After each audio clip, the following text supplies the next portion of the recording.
Welcome back to another episode of the Slide Job Podcast. I'm your host today, Joshua Northcutt, and joining me today is co-host Ben Miller and Brandon Bull Davis. Gentlemen, we got a lot to talk about, so I'm not going to do the whole how you doing, how was your weekend. Bull, we know you just got back from Canada. Can't wait to hear more stories about that. Ben, I know you mentioned you had an interview today. Hopefully that went well, and I'm just out here trying to take care of 3 kids and not have them die. So we're just going to go ahead and go straight into NASCAR because the headlines are all over the place. We've talked about it a lot lately, but this week, Judge denied 2311 Racing and Front Row Motorsports' request to race with charters.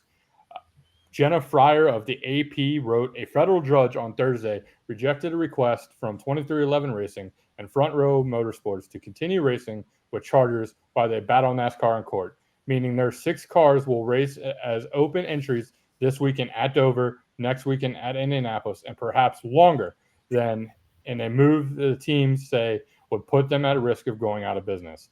U.S. District Judge Kenneth Bell denied the team's bid for a temporary restraining order, saying they will make races over the next couple of weeks and they won't lose their drivers or sponsors before his decision on the case. Bell left open the possibility of reconsidering his decision if things change over the next 2 weeks. After this weekend, the cars affected may need to qualify on speed if 41 entries are listed, a possibility now that starting spots have opened. Ben, what are your thoughts on this judge's ruling? Yeah, it's definitely crazy. This whole lawsuit in general is just absolutely crazy. The fact that 2311 and Front Row are going in to Dover this weekend, not as charter teams, it's absolutely mind-boggling because when you look at 2311 with Tyler Reddick and Bubba Wallace, these are 2 guys that deserve to be racing every single week, and they should be in the race automatically because they're a team that can compete, and it's just absolutely mind-boggling to say the least. Bull, your thoughts? Because I know you've shared it a little bit in the past, but not much as me and Ben. So I'm. This is the biggest story we've seen come out of NASCAR in a while, and I'm not really worried about 2311 making the race this week at Dover or next week at Indy. But if you look about 2-3 more weeks down the road, we got Watkins Glen. I don't know if you remember where Bubba Wallace qualified for Chicago. If there's 40 cars, he may not make that race. Yes, he's gotten better at road courses, but that's something that they've got to worry about. Denny talked about the restraining order. The big thing was NASCAR not selling the charters. NASCAR said they've got a lot of interest from teams outside of NASCAR currently for those 6 charter spots, but they did agree not to sell them until after the ruling is final, which I think is currently scheduled for December 1st. The next couple of weeks isn't going to be, I don't think, an issue for them qualifying for the race, even if there is more than 40. But that first road course, I would be worried if I was 2311, especially with Bubba trying to make the playoffs right there on the cut line. That's exactly what I was going to bring up. If Bubba misses a race, he's only +3 above the cut line. Right now, he can't even have a bad race. He's a whole 29 points behind the 15th place Alex Bowman, and Lord forbid somebody steals a win. Dover probably isn't going to be a track to do it, but Daytona's right around the corner, gentlemen. Exactly. And that easily can flip upside down, and we all know that becomes a wild goose chase. So it'll be interesting to follow the whole situation. However, this was not the only lawsuit that occurred. Legacy Motor Club sues TJ Puncher for underhanded attempt to buy Rick Ware Racing. Legacy Motorsports has filed another lawsuit claiming broker TJ Puncher is directly interfering in their attempt to purchase a charter from Rick Ware Racing. Try to say that 3 times fast. Bull, what is your thoughts on this whole ordeal? And is NASCAR having issues not being able to handle their situation to the point that lawsuits are popping up once a week now? I think this lawsuit, it kind of plays into the 2311 lawsuit. Denny's whole point is he wants the with the 2311 lawsuits is he wants the teams kind of like a professional sports teams. That's their team. They own that team. With the charters technically being NASCAR's, but they own them now that you have them for 7 years. I think that's what's causing all these issues. If NASCAR, if these teams bought the charters, we've heard numbers of $40-45 million. So if the teams owned the charters, like they do in every other sport, you have an owner that owns the team. They control how it functions. They control the day-to-day operations. If NASCAR had that, I think that would eliminate some of these issues. So I do agree. I think NASCAR's is putting the teams in these positions, especially limiting with this new charter agreement. How if you had 4, you could stay 4, but now you can only have 3. But Hendrick and Gibbs got grandfathered in to already have 4. So now teams are wanting to try to go ahead and get that 3rd because NASCAR may change their mind again. So I do agree with you. I think NASCAR is the ones causing these issues. Ben, any thoughts on it? Because I know Legacies, I would argue, is probably your second favorite team because of Jimmy. Yeah, exactly. But yeah, it's just absolutely mind-boggling. Like NASCAR just needs to figure out a way to create less drama with the charters. They just I just feel like that's going to be a distraction for a lot of teams. I mean, we look like just going back to the beginning of the year, 2311, they were off as a whole. I mean, we weren't seeing Tyler Reddick live up to expectations, and but yeah, they just need to figure out a way to not cause this type of drama between the teams, and yeah, it's mind-boggling to say the least. I'll be the first to admit, before these lawsuits, I had no idea NASCAR owned these charters and what Denny exactly wanted to do. It was you who brought it up to me, Bull, when it came to this kind of attention. That I wholeheartedly agree with Denny in this situation. There shouldn't be a limited amount of charters where NASCAR owns everything and sets a certain amount of field. I think if anybody wants to show up, they should be allowed to race if they got a safe car who can get it done on the track on Sundays. Case in point, wanting Junior Motorsports up in the Cup Series. Last bit of topic is the schedule has kind of been hinted towards some changes in 2026.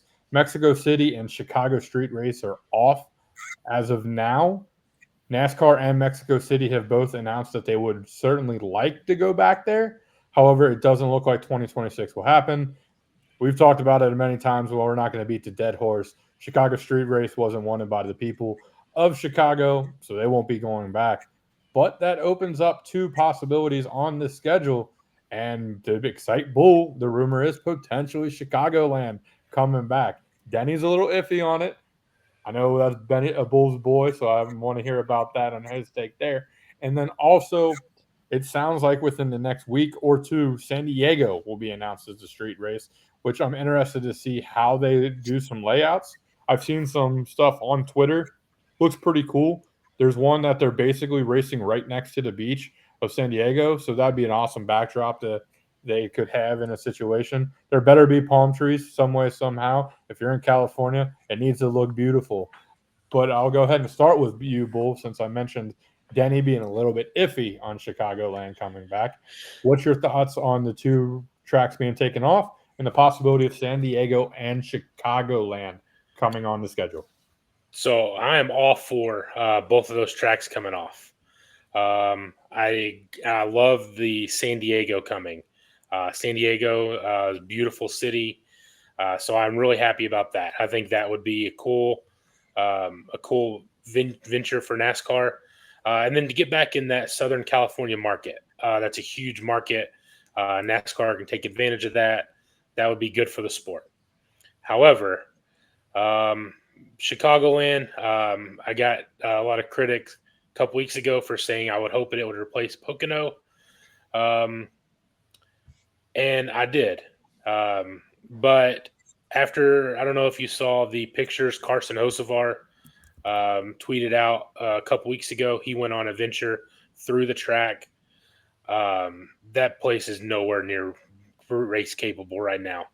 It's going to take quite a big project to get that place raceable. And I think that they would have to repave it to be able to race. And the whole reason I was wanting to go back there was for the worn out surface at the 1.5 2-mile track. That's what creates the best racing.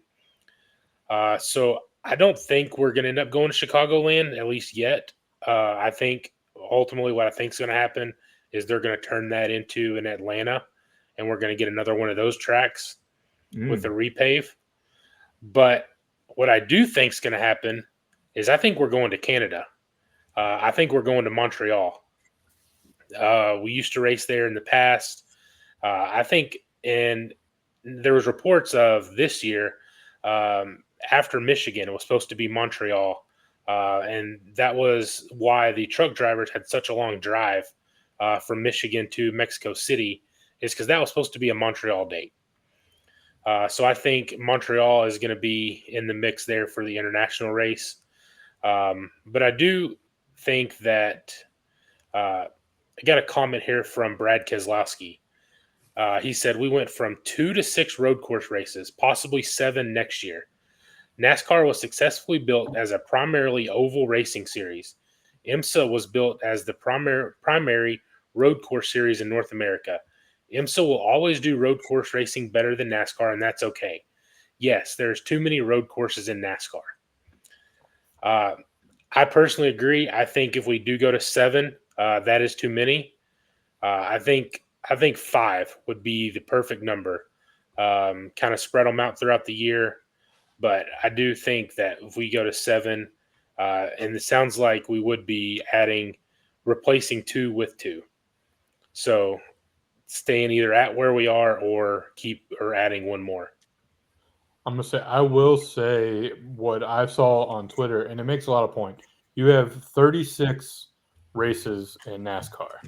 I know we double up some tracks and everything else, which we can talk about some other time. But I saw somewhere that it should be 6 races at the 1 mile, 6 races at the 2 mile, 6 races at the 2.5 miles, 6 at road courses, 6 at short tracks, and 6 at super speedways. That's 36 races. Everything's fair. Everything is equal. Nobody has an absolute advantage. So case in point, the last month, SVG just completely dominating. And now when you look at his odds to win a race, it's like 150 to 1 when it opened in Vegas. It's insane. But Ben, what are your thoughts on possibly San Diego being put on the schedule and then the other 2 coming off? Yeah, I mean, I was a little hesitant to take Mexico City off the NASCAR schedule for 2026 because I feel like that brings more fans, gets fans more engaged. But yeah, I'm on board with taking Chicago Street off the schedule because, like, don't get me wrong, it was a great race, but in a way, the fans, there were some citizens in Chicago saying that they're not fully on board when NASCAR races in their area, but it will probably take some time to get Chicagoland back on the schedule, though. I mean, from what hosts of our posted on social media, that the track it's a little bit rough, but I feel like in a way when they get Chicagoland up and running again, though, I can definitely see the drivers putting on a great show. I mean, especially in this next gen car. On these intermediate tracks, they definitely keep fans on the edge of their seat. I mean, we've seen some great performances like at Homestead in Kansas. So if they can get the resources together to try to get Chicagoland back on the circuit, that would make for some great racing for sure.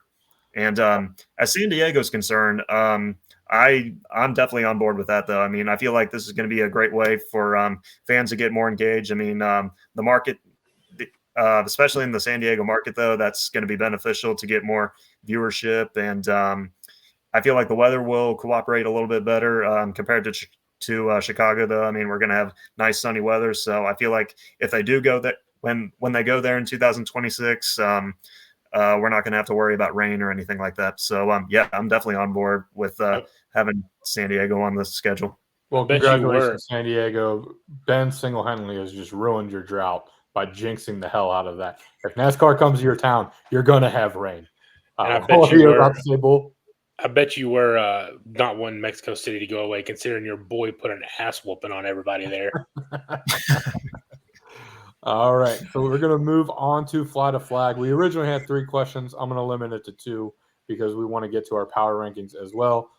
So for the fly to flag section, Joey Logano is about to make his historic 600th career start at the age of only 35 years old. He is obviously a 3-time Cup Series champion. He's the youngest winner in the Xfinity Series, youngest winner in the Cup Series, a Daytona 500 winner, Daytona 500 pole leader. The man's basically done it all. So I ask you, Bull, Joey Logano is a top 5 driver of his generation. This one hurts just as much as something you'll see later. But I'm gonna have to go green flag. He's the youngest by 6 months to make his 600th career start. He's got 3 NASCAR Cup championships, so I don't see how you can not say that he is. So I'm gonna have to go green flag. Ben? Yeah, I 100% agree with you, Bull. I'm going green flag as well. I mean, ever since Logano got to Team Penske, though, I mean, he's been putting up great numbers. I mean, the 3 championships, a Daytona 500, and more wins to come in the future, though. Like, he's already a first ballot Hall of Famer, and yeah, he's definitely up there for sure. I unfortunately will also fly the green flag, so we all know when Colton edits this, he's going to hate all 3 of us. Moving on to the next question, it is down to the final 4 of the in-season challenge. Ty Dillon, Bulls boy, is going to be taking on JHN, and Tyler Reddick is going to be taking on Ty Gibbs. Ben, I ask you, green, yellow, or red? Tyler Reddick is favorite to be the winner of the in-season challenge. Yeah, I'm actually going to go yellow flag on this one. I mean, he's been turning it around the last couple of weeks, though. I mean, he's coming off a 6th place finish at Sonoma. Along with that, 3 consecutive top 10 finishes, though. But when you look at his opponent, Ty Gibbs, he's definitely catching momentum at the right time, though. I mean, we see him up front. He's been leading laps. He's been putting together these consistent finishes. So I feel like this Sunday it's going to be a dogfight between those 2 drivers. So I wouldn't say Tyler Reddick is necessarily the favorite. I don't feel like he has it locked down yet. I feel like Ty Gibbs, he's definitely going to give him a run for his money for sure this Sunday at the Monster Mile. Bull? So I'm going to go green. He may be the favorite, but he's not my favorite. He's not my favorite to win. I am all aboard the Ty Dillon train. That move on Bowman in the final corner, Sonoma, that's what this in-season challenge was for. And there was nothing wrong with that. He didn't do anything. That was a short track racing move at a road course. He bumped him out of the way, passed him. He only lost 1 spot. So Ty Dillon is putting on a hell of a show. I'm loving every minute of it. But also I would love to see Tyler Reddick get that $1 million check after losing the charter. That would just be the best story in NASCAR currently. And who predicted that again? Who? I think you had him winning. Yeah, I did. That's right. So I'm not going to change my mindset. I'm throwing the green flag on this as well. But I will say Ty Gibbs has about a 5 position advantage when it comes to average finish at Dover, with 11.5 compared to Tyler Reddick's 16. But I'm going to make the bold statement: the JHN versus Ty Dillon contest we're going to be having on Sunday is going to be who's just running at the end of the race. I mean, that's how we're going to decide who advances between the 2 of them. If all of your eyes aren't glued to that matchup, then there's something wrong. This is what the in-season challenge was built for. Matchups like this in the Final 4. Absolutely, for sure. On Monday, me and Ben tried to record a podcast. I wasn't able to edit it up to Colton standards. It wasn't posted. My fault alone, which I apologize to Ben. However, we're going to quickly go over our power rankings. Ben, I know you have yours already pulled up, I believe. So we'll go ahead and give you your top 5. All right, so starting off at number 5 this week, gentlemen, I got the 54 Ty Gibbs coming off a 7th place finish at Sonoma. He's shown speed the last few weeks, like I mentioned, especially on the road courses. We see him out front leading laps, and he now has 3 top 10s in the last 6 races. And the question is, can he finally break through in these final 6 races of the regular season to get that elusive first win to get his way into the playoffs. So I can definitely see it happening. So we'll see what happens down the road. Number 4, I got Denny Hamlin finishing 20th at Sonoma. I mean, overall, just a rough day, spun out earlier. Not surprising knowing his road course history. I mean, it's been a rough 2 of the last 3 races for driver 11 with an 11th or a 31st place finish at Atlanta and 20th, like I mentioned, in one country. But I feel like that 11 group, they're going to bounce back at Dover. I mean, he runs really, really, really well at Dover. He comes in as a defending winner, so that 11 will be fast this weekend. Number 3, I got our points leader, William Byron, coming off an 8th place finish at Sonoma. Overall, it was a great weekend after a rough month. Showed speed early in the race, running in the top 5, looked like the 24 that we're used to seeing, putting together good runs, and he still remains our points leader as we head into Dover. And coming in at number 2, I got the 45 of Tyler Reddick, coming off 3 straight top 10 finishes, continues to flex that muscle. He's putting together great finishes. Wasn't so much of a flashy day at Sonoma, but overall, I feel like it was a good day, and he now climbs up to 4th in the standings. So with everything going on at 23:11, Tyler Reddick, he's definitely kept his head on straight for sure. And topping off my power rankings this week, guys, I got the 9 car of Chase Elliott coming off a 3rd place finish at Sonoma. He could have had something for SVG if it would have stayed green. He had 4 fresh tires, but with this 3rd place finish, he is now finished in the top 5 in 4 of the last 5 races. So he's still in contention to win the regular season title, and we go to another great track for him this weekend, Dover, where he has a win. He picked up that win back in 2022, so I would definitely keep an eye on that 9 car this weekend for sure. But yeah, that tops off my power rankings. All right, Bull, let's hear it. This almost pains me to say. So I did not get to watch much of the Sonoma race. As you mentioned, I was up in Canada, so I kind of looked at a few highlights. So this doesn't really match taking much into the Sonoma race. So starting off at number 5, I do have William Byron. I know Ben mentioned that he did run pretty well Sonoma, but before that he was having a rough 4 or 5 weeks in a row. I think it was like a 25th place finish or below, like 4 weeks in a row. So I got him at number 5. Number 4, one that I'm surprised Ben didn't mention, I actually have SVG with the 2 wins in a row and putting an ass whooping on at Chicago. That was his race, and then I win again after the 2 wins in a row. I mean, you have to have it. Yeah, I had to put him there. Number 3, I got Kyle Larson. Been struggling before. Sounds like didn't run too bad at Sonoma. And then at number 2, I do have Chase Elliott with the top 5 finish again at Sonoma, and has been mentioned 4 out of the last 5 races finished with the top 5. He's heating up, and one that we got to watch out for to win that regular season championship. Number 1, Denny Hamlin. I've had him there, and it's hard for me to move him down with 3 wins. Just been very consistent. I know he finished 20th, I think it was, at Sonoma. Yes. So struggled a little bit, but Mexico City the week before started last, ended up finishing top 5. So I got Denny Hamlin at number 1. I'm going to put an honorable mention out there. Chase Briscoe had a very good race at Sonoma. I believe, if I remember correctly, finished 2nd place. That is great, Ben.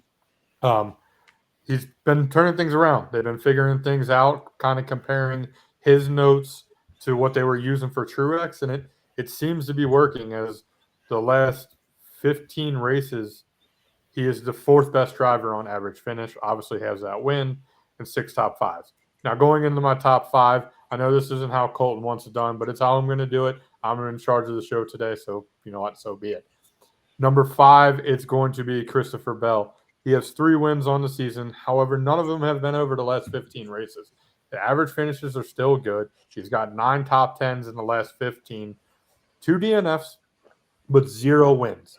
The other drivers who have won at least 3 races all have done it in the last 15 races, so they're going ahead of Christopher Bell. Speaking of which, just as Bull mentioned, number 4, SVG. Didn't have him on my top 5 on Monday, but I have to change it now because when what's done is done. Ben mentioned it in the podcast that unfortunately will never be seen. He's arguably going to be the greatest road course driver of all time. There's really not much debate to it. He's, I believe, only trailing Jeff Gordon by 4 or 5 races now when it comes 5. to most road courses. He's still got 2 more opportunities to win another 2 this year. He makes my top 5. Interested to see how he does this weekend, though, on the oval. Number 3, I'm going to go Kyle Larson. The mindset is between him and Denny. Denny has the better average finish, and I'll put him at number 2. Obviously, I mentioned all the guys there who have 3 wins on the season. But my number 1 is the hottest driver right now in NASCAR, averaging a better finish than 10th in the last 15 races. Got the win on the home track, 8 top 10s, and no DNFs. Him, Tyler Reddick, and Ty Gibbs are the only 3 drivers who can say they have not had a DNF as a full-time driver currently over the last 15 races. Again, Elliott, Reddick, and Ty Gibbs. Just saying. So Chase Elliott's number 1 for me. But that'll do it for our power rankings. Interesting to see how that will all go looking forward. But it's time to give our fast 5 picks. Bull, since you were picking for Colton, we'll be friendly and give you the option. Do you want pick 1, 2, or 3? Me and Colton want pick 1. All right, Bull wants pick 1. Ben, I'll be a gentleman. I know I said I was going to make the pick here, but I'll give you. Do you want pick 2 or do you want pick 3? I'll do pick 3 this week. All right, pick 3. Denny Hamlin is actually favorite to win the race, so it'll be interesting to see who Bull goes with. So, Bull, who's first pick? Denny's not staying on the board very long. I want Denny Hamlin with my first pick. That's fair. I mean, as I said, he's favorite to win on the NASCAR Insight analytics site, and he's been very, very good here at Dover. Ben, you said you want to pick 2 or 3? 3. 3? Okay, so I will take pick 2, and I will go with the man who has had the worst luck in NASCAR this year, but a very, very fast car. Give me Ryan Blaney. All right, so my first pick this week, guys. I am going to take the 9 car of Chase Elliott. I mean, obviously, like I mentioned earlier, it's he's putting on quite a show the last few weeks, 4 top 5s in the last 5 races, and we go to a track where he's been absolutely strong at, Dover, where he did pick up a win in 2022 in this next-gen car. So I would definitely watch out for that 9 car. And my second pick this week, guys, I'm going to take the 5 car of Kyle Larson. I mean, obviously, it's been an absolute struggle for driver number 5 the last few weeks. I mean, basically since the Indy 500.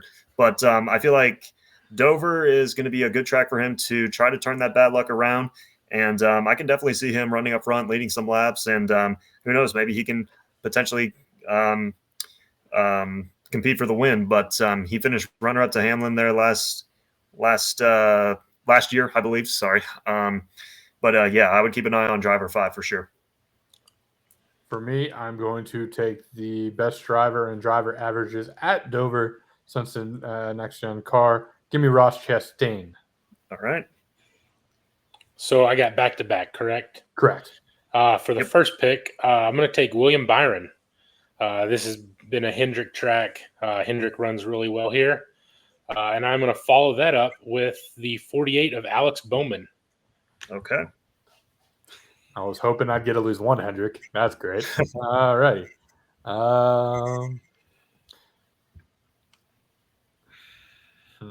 Give me a second. Take your time.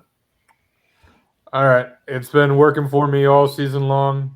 I'm going to keep going with it. I've mentioned him in my honorable mention. Give me Chase Briscoe. Martin Truex Jr. was the best driver at this track, coming up with a win, 2 top 5s, 3 top 20s, led over 142 laps. If the 19 and Briscoe can combine their talents together, I think they're in store for another great weekend. All right. All right, so my next pick this week, guys, I'm going to take the 8 car of Kyle Busch. He's one of our drivers that's below the cutoff line right now. I believe he's minus 37. So he's done a good job the last couple of weeks on gaining some of those points back. And he's coming off 2 top 10 results at Chicago and Sonoma. And Dover's been a pretty good track for him when he got to RCR. I mean, he always brings a fast car, always up front. I believe he was our pole center last year. So, yeah, I feel like this is going to be a great opportunity for that 8 group to try to get some stage points. And yeah, he's definitely going to be a factor. And my next pick this week, guys, I'm taking the 54 of Ty Gibbs. Damn this is damn you. Yep, beat you to it. But yeah, Ty Gibbs, he's been turning around the last couple of weeks. Definitely turned his season around, and he's one of our drivers sitting 20th in the playoff standings. And yeah, I feel like he's going to put on a show for sure because he's been running better. He's been leading some laps, getting those consistent finishes, and yeah, I can definitely see him being a factor on Sunday. Damn it, Ben. Not only can he be a factor, if I'm not mistaken, and my brain's processing right, Hamlin's got to win, Briscoe's got to win, and who's the other Gibbs driver? Who am I forgetting? Bell obviously has wins. They're going to want Ty Gibbs to get a win. He's going to keep getting the best car every single week and a little bit extra something in his grandson's vehicle. Ty Gibbs is a great pick. I'm just going to go ahead and take Tyler Reddick. I'm going to put all my eggs in the basket. Tyler Reddick, go shut NASCAR up, win this damn race, and then also get on the way to $1 million. Bull, your last two. So I can't believe this guy made it to me. You're going here. Christopher Bell. Yeah. I'm surprised that he made it this far down. And follow that up with Chris Buescher. I hate you. Love you too, Josh. And I go next, right? No, I got my last pick. Okay, my bad. Oh, wait. Yeah. I got my last pick because you had pick 3. Shoot. All right, well, this is fun. I'm not taking him. They don't have the car right.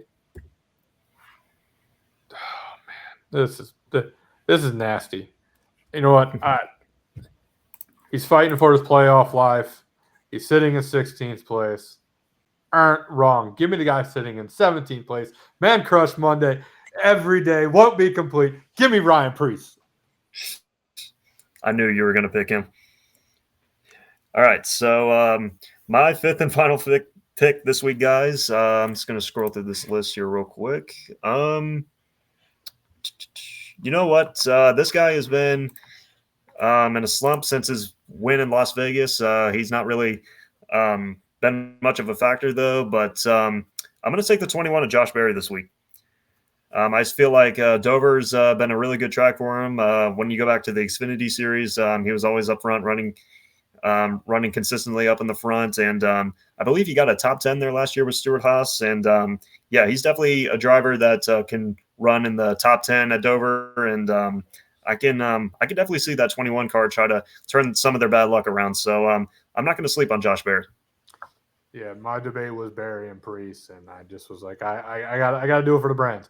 I can't break the brand. My picks are like the same people every single week. You guys can make the picks for me, basically. But it's not Monday, Josh. It's not. It's every day, though. It's every day, baby. Every day is a Ryan Preece day. Come on our show, please, Ryan. Anyway, we'll go ahead and wrap things up here very quickly, though. Just taking a look at those playoff standings as we get closer. Tyler Reddick is plus 149 to the good. Feels pretty safe, even despite the charter nonsense. Chris Buescher is plus 34. Alex Bowman plus 32. And Bubba Wallace, as we mentioned, plus 3. Ryan Preece sitting in 17th, minus 3. Kyle Busch, minus 37. Allmendinger, minus 50. Would be in on points if the whole win race automatically in thing did not matter. AJ Allmendinger technically right now is in 16th in points. Ty Gibbs, 60 back. Pretty impressive because remember about, a month and a half ago, we were talking about that guy almost 150 plus back. now only 60. Eric Jones, 68 back. McDowell, 70 back. And John Hunter Nemechek, 80 back. Stenhouse, 91 back. Hocevar, how the mighty has fallen, 96 points back, along with Zane Smith. The rest of Brad, Dillon, Suarez, Gillians, Ty Dillon, Haley, Gregerson, Custer, Herbst, and Cody Ware would need an absolute miracle in order to get in, aka win a race. I will ask you one time very quickly. Bull, Busher, Bowman, Bubba. Will those be the three that get in the bubble, or one of them fall off?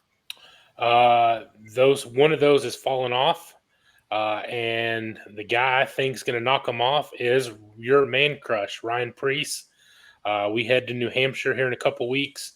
Go ahead, mark it down on today, July 18th. Ryan Preece is winning that New Hampshire race. I like it. I like it. Yep. Ben, same question to you. Busher, Bowman, Bubba are all on the bubble. Do you see anyone knocking one of those guys out? Yeah, I mean, just like Bull said, I could definitely see Ryan Preece knocking out Bubba Wallace. Like you mentioned, we go to Loudon in a few weeks. Did they go to Loudon in a few weeks? I'm sorry. I lost my train of thought. No, it's Dover, Indy, Iowa, Watkins Glen, Richmond, and Daytona is the end of year now. Oh, okay. Yeah, Iowa was the one I was thinking of. Yeah, with Iowa, though, it's been a really good track for him, and he's a great short track racer. And when you look at the 60 group, though, they've been great. I mean, they've been putting together top 10 runs, and I can definitely see him knocking off Bubba because if I were to pick one of the two, it'd be Ryan Preece for sure. And I'm going to make the bold statement that not only does Bubba get knocked out, so does Alex Bowman. Ty Gibbs is going to win Watkins Glen. Not giving up on him winning a road course. He's still showing speed there. Eventually, SVG has to fail. It has to happen. It ain't going to be Gibbs. And then also, somebody outside this little bubble is going to win Daytona and completely screw everything up and upset Cole Custer. When Carson Hocevar wins Daytona and takes Bowman's job and his playoff spot, how disgusting is that? One thing I want to mention about Carson Hocevar, Catherine Legg has qualified for 4 races, and all 4 races that she has qualified for, she has outran Carson Hocevar. Wow, that's a stat. Finally, last but not least, since I completely forgot, we need to pick our winners. So, Ben, I'll ask you, who do you think wins Dover? Yeah, I'm gonna ride with the non-car Chase Elliott. He's been, I know I keep mentioning it though, he's been hot the last few weeks, putting up 4 top 5s in the last 5 races, and Dover's been a really good track, not only to him but for Hendrick Motorsports. So I'm gonna take the man from Dawsonville. I feel like the siren is gonna go off this weekend. Bolt? I'm riding with my number 1 pick, my guy Denny. Give me the 11 car. I'm going to throw the curveball right here and say Ross Chastain finds his way into victory lane. Again, the best driver average at Dover. They got a little bit of momentum going, and I think they keep it going forward at this track. Going to be an awesome weekend of NASCAR. Really looking forward to being back on an oval, watching only left turns. Any last thoughts, gentlemen, before we wrap up? One thing I do want to mention, they are running a new tire this week. I'll be interested to see how that plays out and plays into things. Well, usually it's never good from my memory of, the tires are going to wear. Sure they are. No, they're not. All right. Well, that is going to do it for the Slide Job podcast. Again, my name is Joshua Northcutt. You can find me on Twitter and X at jnorth1989. Co-host Ben Miller, where can they find you? You can find me on Twitter or X, whatever you want to call it. You can find me at Ben Miller PXP. And Bull? I'm on Twitter as well, X at Bull_81818. All right, gentlemen, it's going to be a fun week of racing, and look forward to talking about it Sunday after the race. Peace.